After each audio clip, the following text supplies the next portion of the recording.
Fix guideline platform पर आपका welcome. इस सेशन के अंदर पढ़ेंगे राजस्थान का जिला दर्शन जिला है टोंक।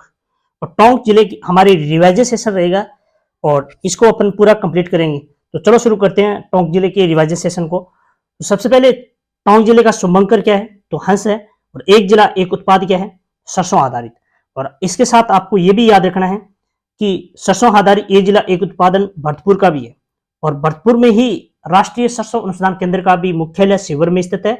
और वर्तमान नवीनतम कृषि आंकड़ों के अकॉर्डिंग राजस्थान में सबसे ज्यादा सरसों उत्पादन वाला जिला कौन है, टोंक। पहले कौन हुआ करता था, अलवर हुआ करता था, ठीक है ना। तो इसके साथ ये भी आप याद कर लेना।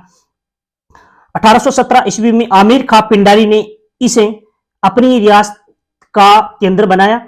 और आमिर खां पिंडारी ने राजस्थान के कोटा की जालिम सिंह ने संरक्षण दिया और एकमात्र रियासत जहां मुस्लिम नवाबों ने शासन किया था। और टोंक नगर 1817 ईस्वी में नवाब आमिर खां के द्वारा बसाया गया था। और टोंक जिले की जो आकृति है वो पतंगाकार है, बहुत बार प्रश्न आ चुका है। और टोंक का उपनाम क्या है, नवाबों की नगरी है। और टोंक के नवाब द्वारा अंग्रेजों के साथ सहायक जो संधि की गई थी 1817 में की गई थी। और टोंक रियासत राजस्थान का जो द्वितीय चरण था, जिसे कहते हैं पूर्वी राजस्थान। तो द्वितीय चरण के अंदर 25 मार्च 1948 को पूर्वी राजस्थान के अंदर टोंक जिला शामिल हो गया। और राजस्थान की एकमात्र ये मुस्लिम रियासत थी। और खिराड़ प्रदेश टोंक जहाजपुर से तथा भीलवाड़ा के मध्य बनास नदी पर निर्मित मैदान को खिराड़ प्रदेश कहा जाता है। तो ये भी याद कर लेना, खिराड़ प्रदेश।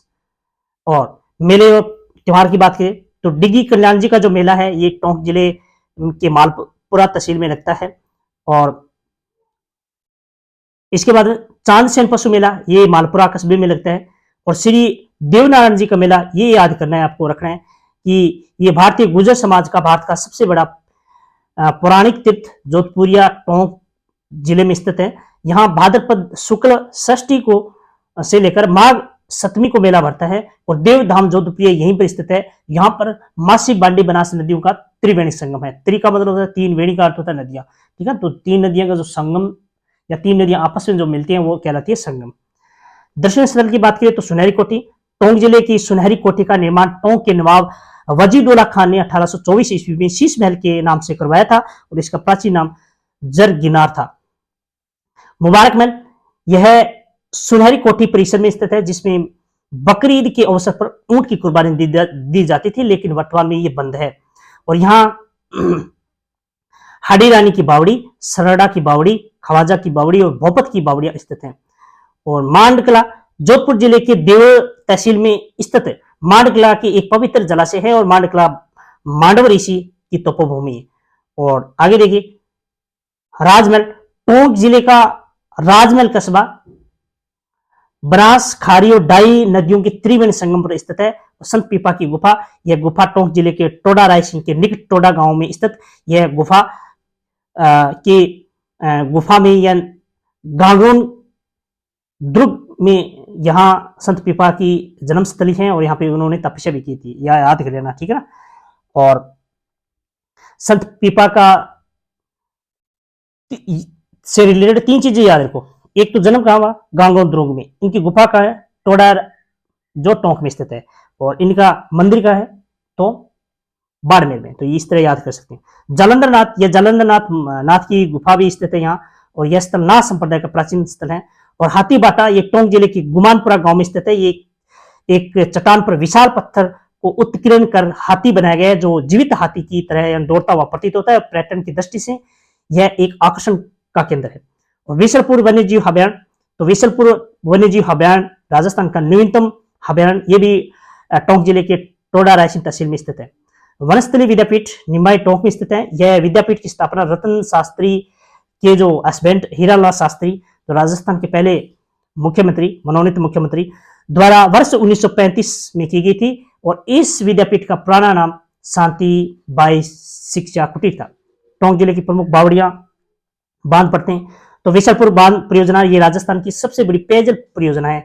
और ये टोंक, अजमेर, जयपुर जिलों की जलापूर्ति करती हैं। टोंक जिले की राजमहल टोडा रायसिंह में यहाँ पे बनास, खारी, डाई नदियों पर त्रिवेणी संगम पर स्थित है। यह राजस्थान का एकमात्र कंक्रीट से बना हुआ बांध है। हाड़ी रानी की बावड़ी ये भी टोंक में है।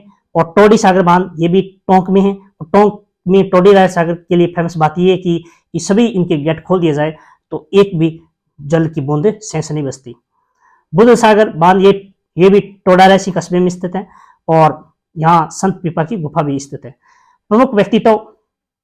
प्रमुख व्यक्तित्व में देखिए, सबसे पहले पढ़ लेते हैं संत पीपा जी। तो पीपा जी का जो जन्म हुआ था कालीसिंध नदी पर जो बना बांध है जलध्रुव, जिसको कहते हैं गांगोन ध्रुव, यहाँ उनका जन्म होता है खींची राजवंश परिवार में।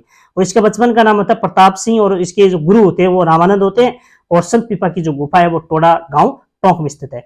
धन्ना जाट का जन्म धुवल टोंक जाति जाट थी और ये इसके जो गुरु थे रामानंद जी थे। ये रामानंद जी उस टाइम वाराणसी में थे तो वहां जाकर उन्होंने अपनी दीक्षा प्राप्त की थी।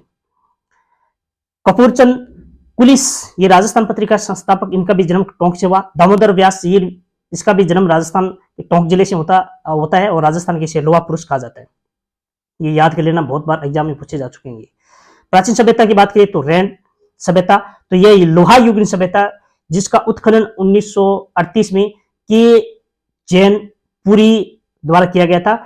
इंडो सेशन सिक्के प्राप्त हुई और लोहा अत्यधिक औजार मिलने के कारण इसे रेड को प्राचीन भारत का रतन टाटा कहा जाता है। तो ये याद कर लेना, क्योंकि भारत का रतन टाटा किसे कहा जाता है, तो रेड सभ्यता कहाँ पे है, टोंक में। और क्यों कहा जाता है कि लोहे के अत्यधिक औजार यहाँ पे मिले थे। नगर सभ्यता, यहाँ महिमासुर मर्दिनी की प्रतिमा तथा मानवकालीन सिक्के प्राप्त हुए और ये भी दोनों याद कर लेना। अगला अन्य महत्वपूर्ण तथ्य, दुर्ग की बात करें तो टोंक जिले में दुर्ग है, कांकेड़ दुर्ग, पंचेवार का किला, मानगढ़ और असीरगढ़ किला। टोंक में अरबी फारसी शोध संस्था भी है।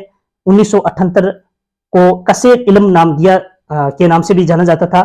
और केंद्रीय भेड़ ऊन अनुसंधान संस्था अविकानंद टोंक में है और भेड़ के साथ साथ बकरी अनुसंधान केंद्र भी अविकानंद टोंक में है। और टोंक के नवाब इब्राहिम अली खां का शासनकाल स्वर्ण काल माना जाता है।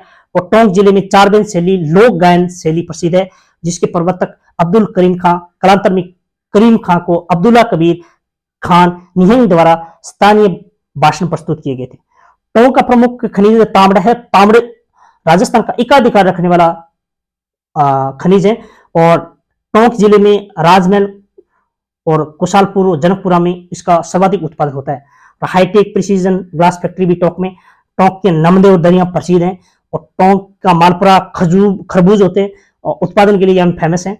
और दड़ा महोत्सव मकर संक्रांति के अवसर पर टोंक में मनाया जाने वाला है। और ये कपड़े से एक दड़ा का मतलब होता है एक गेंद होती है, ठीक है ना। और यहाँ दड़ा बनाकर खेल खेला जाता है। और सर्वप्रथम राजकीय बस सेवा टोंक जिले में 1952 में शुरू हुई थी। उनियारा चित्रकला शैली ये भी ढूंढान स्कूल की उपशैली है। और इसके मुख्य चित्रकार धीमा, बीरबल, काशी, रामलखन, भीम इत्यादि हैं। और मीर चित्रकला संस्था